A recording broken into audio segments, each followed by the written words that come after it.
Ini udah mulai. Tapi pakai dua ini, pakai dua gimana enggak? Nanti kalau nggak ada aku ingat kan? Gak apa-apa sih. Dua gitu.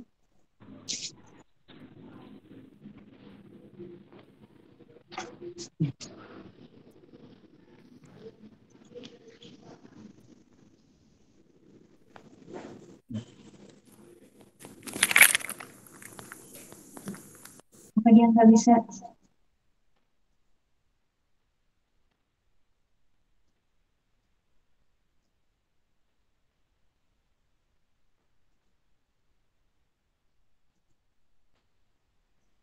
Masuk nggak itu?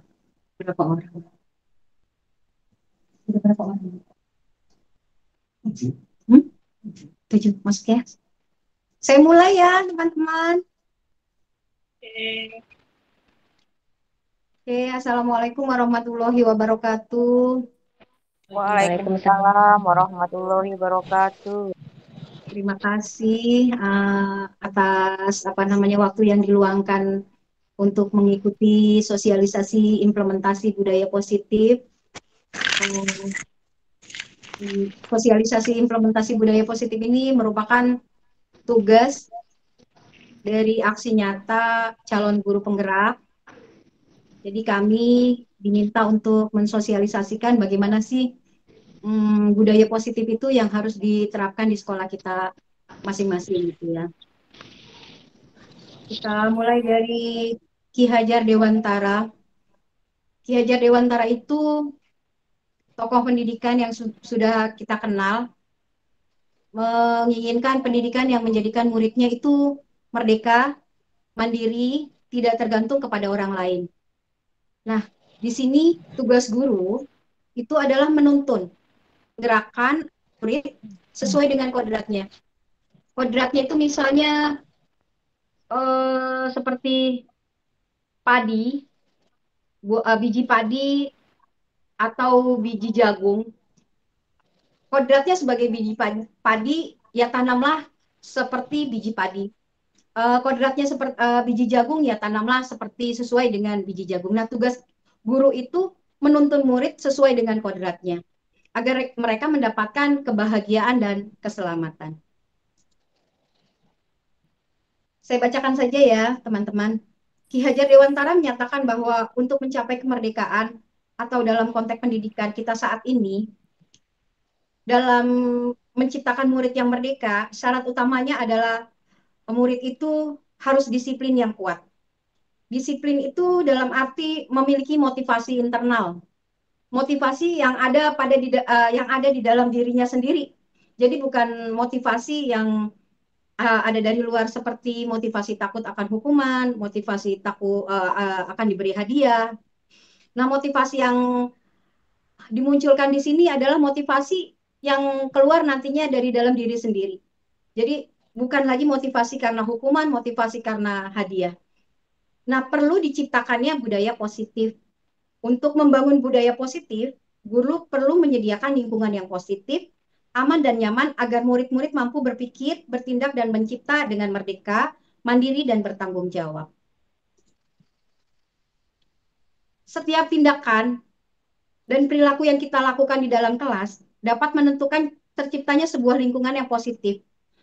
Perilaku warga kelas tersebut menjadi sebuah kebiasaan yang akhirnya membentuk suatu budaya. Jadi Ki Hajar Dewantara juga kan menyatakan bahwa pendidikan adalah tempat persemaian benih-benih kebudayaan. Jadi yang disemai itu bukan pendidikannya, tapi kebudayaannya. Seperti budaya sopan santun, budaya saling menghormati, budaya datang tepat waktu. Nah, itu yang kita bersemaikan. Pendidikan hanya sekedar pondasinya saja. Untuk terbentuknya budaya positif, pertama-tama perlu diciptakan dan disepakati keyakinan-keyakinan atau prinsip-prinsip dasar bersama di antara warga kelas. Jadi kalau kita kan biasanya peraturan ya, kita akan membuat peraturan kelas. Nah, pada kesempatan kali ini di pendidikan guru penggerak ini peraturan kelas ditiadakan tetapi diganti dengan keyakinan-keyakinan. di sini tadi kita sudah membahas yang pertama tadi ya, motivasi perilaku manusia. Jadi misalnya siswa datang terlambat atau siswa datang tepat waktu. Motivasi perilaku manusia itu seperti apa? Misalnya siswa itu datang terlambat karena apa? Datang tepat waktu itu karena apa? Misalnya datang terlambat menghindari hukuman, makanya datang tepat waktu itu motivasinya. Terus mendapatkan imbalan supaya datang tepat waktu nanti diberi imbalan atau diberi penghargaan oleh gurunya. Dan yang ketiga itu menjadi orang yang mereka inginkan, menghargai diri sendiri. Jadi datang tepat waktu itu muncul di dalam intrinsik di dalam hatinya. Memang saya ingin datang tepat waktu itu karena sudah memiliki karakter atau budaya yang sudah tertanam di dalam dirinya. Mindsetnya sudah tertanam bahwa saya akan datang tepat waktu, tidak peduli ada guru, tidak perlu nanti saya akan dihukum jika terlambat, tidak. Tetapi motivasi itu muncul dari dalam dirinya sendiri. Tujuan dari disiplin positif adalah menanamkan motivasi yang ketiga pada murid kita, menjadi orang yang mereka inginkan dan menghargai diri sendiri dengan nilai-nilai yang mereka percaya. Nah, kita sebagai guru diminta untuk menanamkan motivasi tersebut kepada anak-anak. Motivasi yang ketiga, bukan motivasi yang ke satu dan yang kedua. Sebagai pendidik, tujuan kita adalah menciptakan anak-anak yang memiliki disiplin diri sehingga mereka berperilaku dengan mengacu pada nilai-nilai kebajikan yang universal dan memiliki motivasi intrinsik bukan ekstrinsik. Ekstrinsik tadi itu berupa hukuman, hadiah, seperti itu. Nah, murid kita itu ternyata punya 5 kebutuhan dasar. Kebutuhan yang pertama itu cinta dan kasih sayang. Yang kedua itu kebebasan, yang ketiga kesenangan, yang keempat bertahan hidup, dan yang kelima itu kepuasaan. Ini 5 kebutuhan ini ada pada diri anak. Nah, bagaimana cara kita menyiasati kebutuhan tersebut? Nah, di samping 5 kebutuhan dari manusia itu, kita juga sebagai guru punya posisi kontrol. Posisi kontrol itu, kalau yang pertama ini kan guru sebagai penghukum. Nah, guru sebagai penghukum ini udah sering kayaknya sudah membudaya deh sama kita bertahun-tahun menjadi guru selalu menghukum. Pusatnya kamu nggak ngerjain tugas pusat 100 kali itu yang saya rasakan ya. Misalnya nggak datang terlambat, kamu nyapu apa namanya nyikat kamar mandi, itu posisi kontrol guru seperti itu sepertinya sudah menjadi budaya di diri saya terutama ya. Nah, posisi kontrol yang kedua itu guru membuat orang lain merasa bersalah, nanti kita akan bahas satu-satu. Guru sebagai teman, guru sebagai pemantau, dan guru sebagai manajer. Nah, kalau guru sebagai penghukum, ya contohnya tadi, setiap nggak mengerjakan tugas, setiap datang terlambat, kita selalu hukum yang ngebersihin kamar mandi lah, yang kakinya diangkat sebelah lah, yang push up lah. Nah, posisi penghukum ini, itu kalau bisa kita hindari. Nah, yang kedua itu posisi guru selalu membuat murid merasa bersalah. Contohnya, pada posisi ini biasanya guru akan bersuara lembut, membuat orang merasa bersalah, akan menggunakan keheningan dan membuat orang lain merasa tidak nyaman atau merasa bersalah atau rendah diri. Kata-kata yang keluar lembut tetapi menyakitkan. Seperti, Ibu sangat kecewa sekali sama kamu dengan kamu. Barangkali Bapak harus memberitahu kamu ya. Gimana coba kalau orang tua kamu tahu kamu berbuat begini. Nah, itu posisi seperti ini juga tidak tidak seharusnya kita miliki. Hal negatif dari posisi oh ini dia. Kita posisi sebagai teman dulu ya. Guru sebagai teman, guru pada posisi ini tidak akan menyakiti murid, namun akan tetap berupaya mengontrol murid sebagai persuasi. Posisi teman pada guru biasanya negatif ataupun positif, bisa negatif, bisa positif. Positif di sini merupakan hubungan baik yang terjalin antara guru dan murid. Guru di posisi teman menggunakan hubungan baik dan humor untuk mempengaruhi seseorang. Mereka akan berkata, ayo bantu Bapak, ayo ingat tidak apa, ayo ingat tidak bantuan Bapak selama ini. Ya sudah, kali ini tidak apa-apa, nanti Ibu bantu.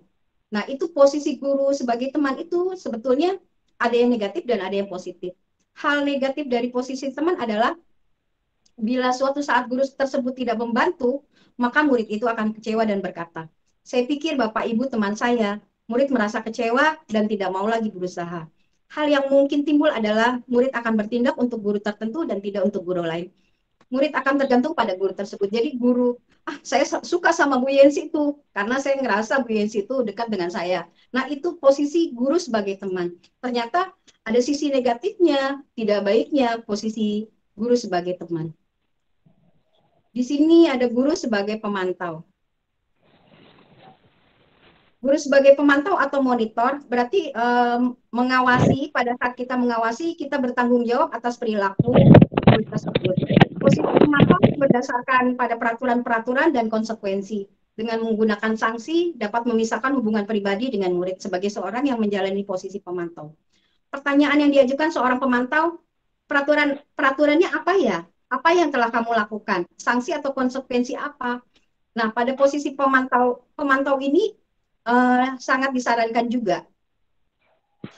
Guru sebagai pemantau mengandalkan penghitungan catatan data yang dapat digunakan sebagai bukti atau perilaku seseorang. Posisi ini akan menggunakan stiker klip catatan daftar cek. Posisi monitor sendiri berawal dari teori stimulus respon yang menunjukkan tanggung jawab guru dalam mengontrol murid. Tapi dari beberapa posisi yang disarankan, guru sebagai manajer ini yang paling disarankan. Posisi manajer adalah posisi memonitor di mana guru membuat sesuatu bersama dengan murid, mempersilahkan murid bertanggung jawab atas perilakunya, mendukung murid agar dapat menemukan solusi atas permasalahannya sendiri. Seorang manajer telah memiliki keterampilan di posisi teman maupun pemantau. Dan dengan demikian bisa jadi sewaktu-waktu kembali kepada menjadi posisi teman, bisa juga kepada posisi pemantau.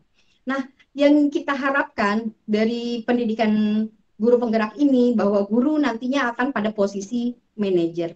Jadi mampu mengkoordinir murid, mampu mengembalikan murid kepada hal-hal yang positif.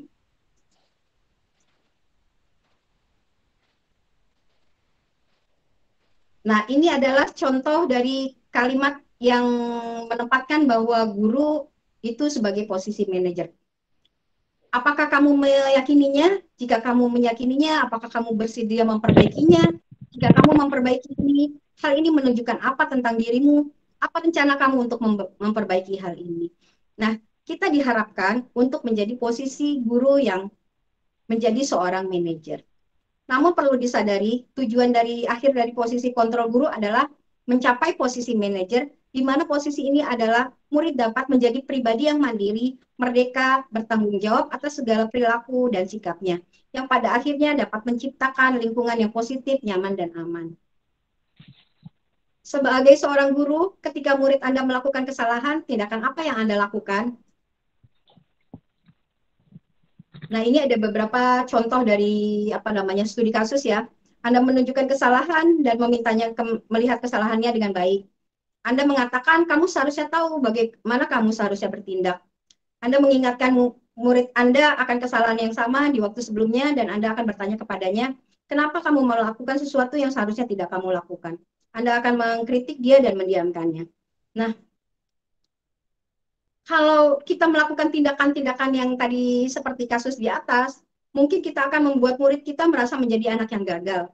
Pertanyaannya sekarang, bagaimana sebaiknya respon kita bila ada murid kita melakukan kesalahan? Nah, caranya adalah kita baru dengar kata-kata saya sih sebetulnya ya, baru dengar dengan kata-kata restitusi. Restitusi menurut Gosen adalah proses menciptakan kondisi bagi murid untuk memperbaiki kesalahan mereka sehingga mereka bisa kembali pada kelompok mereka dengan karakter yang lebih baik. Jadi tanpa menghukum, tetapi anak tersebut nantinya akan memiliki karakter yang baik. Restitusi bukan menebus kesalahan, namun untuk belajar dari kesalahan. Langkah-langkah restitusi itu ada 3, menstabilkan identitas, validasi tindakan, dan menanyakan keyakinan. Yang tadi kan kalau kita kan bukan ke ke kesepakatan ya, tapi kita ganti dengan keyakinan kelas. Nah, ini adalah salah satu contoh studi kasus guru sebagai, nanti kita lihat terakhirnya guru sebagai apa gitu ya. Bisa kita baca bersama-sama. Sabrina hari itu bangun terlambat dan terburu-buru sampai di sekolah. Dia pun akhirnya sampai di gerbang sekolah, tapi baru menyadari kalau menggunakan sepatu hitam seperti tertera di peraturan sekolah. Di depan pintu kelas, Bapak Lukman memperhatikan sepatu Sabrina yang berwarna putih. Sabrina berusaha menjelaskan bahwa ia terburu-buru dan salah mengenakan sepatu. Pak Lukman menanyakan Sabrina apa peraturan sekolah tentang seragam dan warna sepatu. Sabrina menjawab sudah mengetahui sepatu berwarna hitam, namun terburu-buru dan salah menggunakan sepatu. Selain tidak mungkin kembali pulang karena rumahnya jauh sekali, Pak Lukman tetap bersikeras pada peraturan yang berlaku dan mengatakan, ya sudah, kamu sudah melanggar peraturan sekolah. Kamu salah, sudah terlambat, salah pula warna sepatunya. Segera buka sepatumu kalau tidak mengenakan warna sepatu sesuai peraturan. Sabrina meminta maaf dan memohon kembali kepada Pak Lukman agar dapat tetap menggunakan sepatunya dan berjanji tidak akan mengulangi kesalahannya.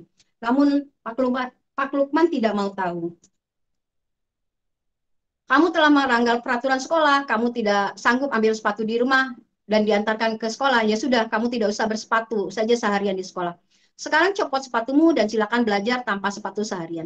Sabrina pun dengan berat hati mencopot sepatunya dan memberikan kepada Pak Lukman. Seharian dia tidak berani berkeliling sekolah karena malu dan lebih banyak berdiam di kelas tanpa alas sepatu. Kebutuhan apa yang dibutuhkan oleh Sabrina? Dari lima kebutuhan murid tadi, kebutuhan apa yang dimiliki Sabrina? Dan nilai kebajikan apa yang diyakini sekolah untuk bersepatu berwarna hitam? Bila Pak Lukman mengambil posisi manajer, kira-kira apa yang akan dikatakan Pak Lukman dan bagaimana sikapnya serta yang akan ditawarkan Sabrina? Nah, pada kondisi ini, Pak Lukman itu sebagai guru penghukum. Nah, kita sebagai guru itu diminta bagaimana sih, apa sih tindakan kita agar kita ini menjadi guru yang memiliki kontrol sebagai seorang manajer. Kira-kira ada nggak teman-teman yang ingin me, apa?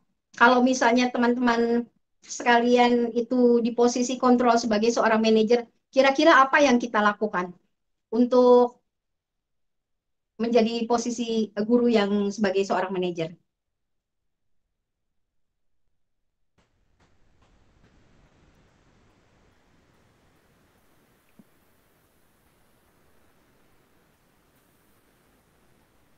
Hai,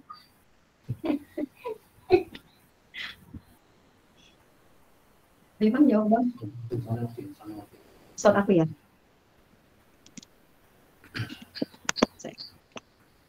Ini nanti bisa diedit kan? Ya. Saya coba jawab ya, Bu. Aku kayak mana ya, Bang? Ya, dipersilakan Pak. Menurut saya, guru itu harus dibekali dengan kemampuan coaching, kemampuan untuk menggali potensi siswa tanpa harus mengarahkan apa yang harus dilakukan, tapi membuat siswa yakin untuk memperbaiki kesalahannya, kemudian menyusun rencana apa-apa saja yang harus dia lakukan. Itu yang termasuk modal yang mesti dimiliki oleh seorang guru. Kemudian kalau yang dibutuhkan oleh siswa tadi itu adalah kasih sayang, sehingga pendekatan secara persuasif kemudian bisa menggali potensinya agar dia tidak mengulangi kesalahannya lagi, mau mengakui, mau memperbaiki tanpa perlu menghukum. Saya kira itu mungkin dari saya, Bu ya. Ya, terima kasih Pak Eko atas tanggapannya. Kira-kira apa ya yang Bapak akan katakan jika Bapak itu sebagai Pak Lukman mengambil posisi sebagai seorang manajer?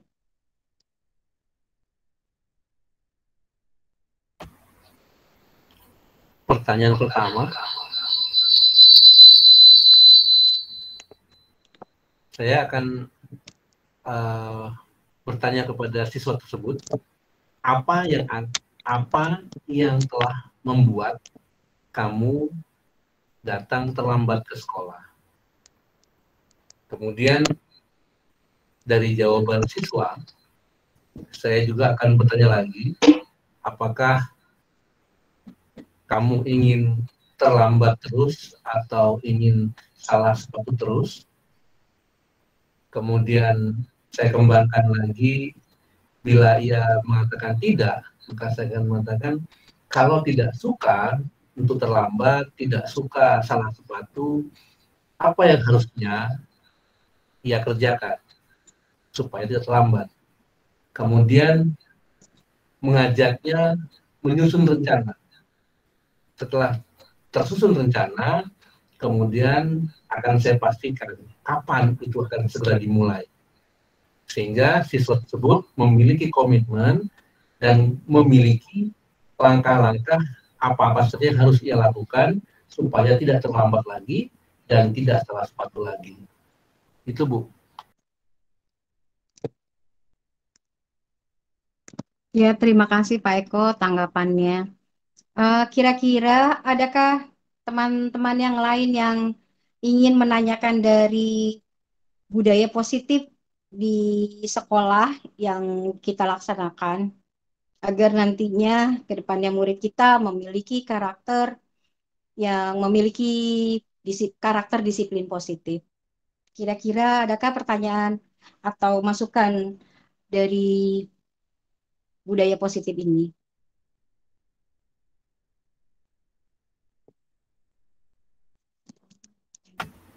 Saya izin Halo, untuk Bu Yansi. Ya,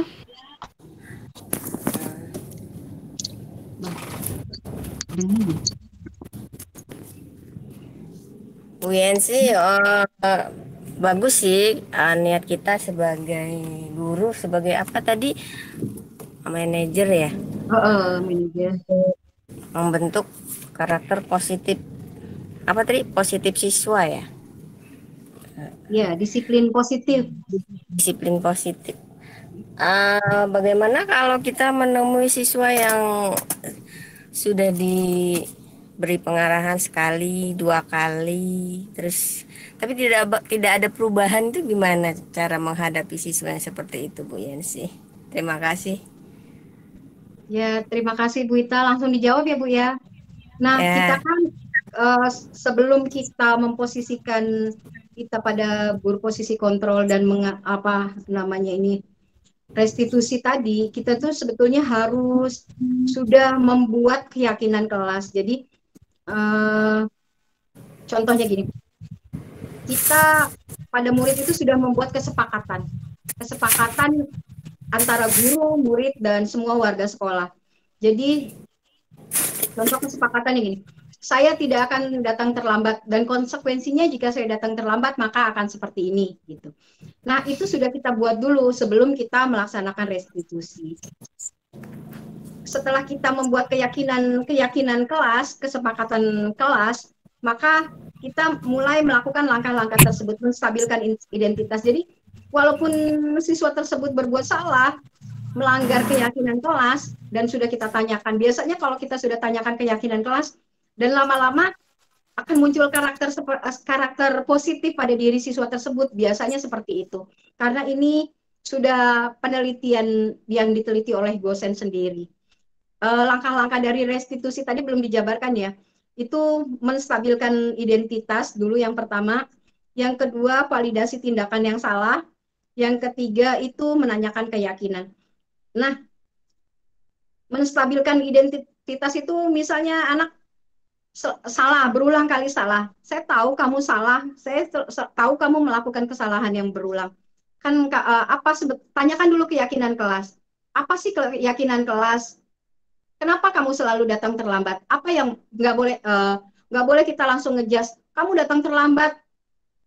Padahal sebetulnya di balik datang terlambatnya itu kan ada cerita yang menyedihkan untuk mereka. Contohnya misalnya siswa tersebut datang terlambat karena mengantarkan ibunya dulu ke pasar. Atau siswa tersebut datang terlambat karena tidak memiliki kendaraan.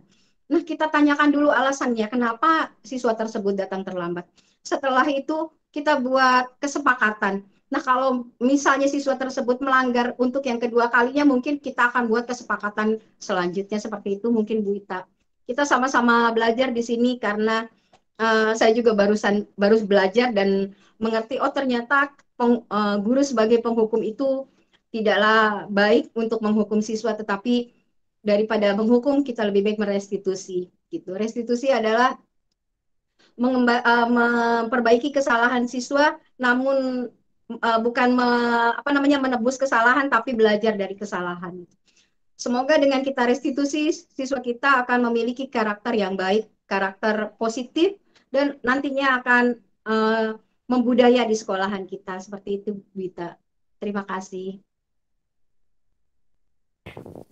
Baik, insya Allah nanti dicoba ya. Kita sama-sama mencoba ya, Wita. Budaya kita kayaknya yang seperti itu sudah jarang. Bukan sudah jarang dan belum pernah dilaksanakan.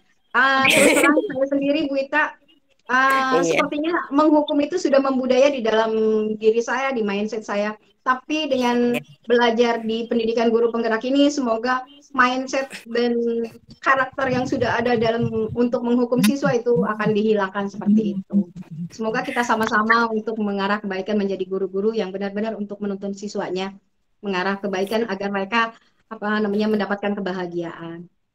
Amin. Ya. Terima kasih Bu Yansi penjelasannya. Sama-sama Bu Ita.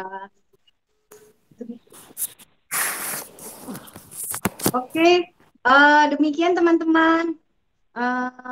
Gimik sore ini saya ucapkan terima kasih yang sebesar-besarnya atas partisipasinya, atas dukungannya dalam aksi nyata saya mensosialisasikan dan mengimplementasikan budaya positif. Semoga apa yang semoga sore hari ini apa yang sudah kita rencanakan dan jalankan, kita lakukan, mendapatkan kebarokahan, mendapatkan rahmatnya Allah. Demikian teman-teman, saya ucapkan terima kasih. Assalamualaikum warahmatullahi wabarakatuh. Waalaikumsalam. Waalaikumsalam. Dulu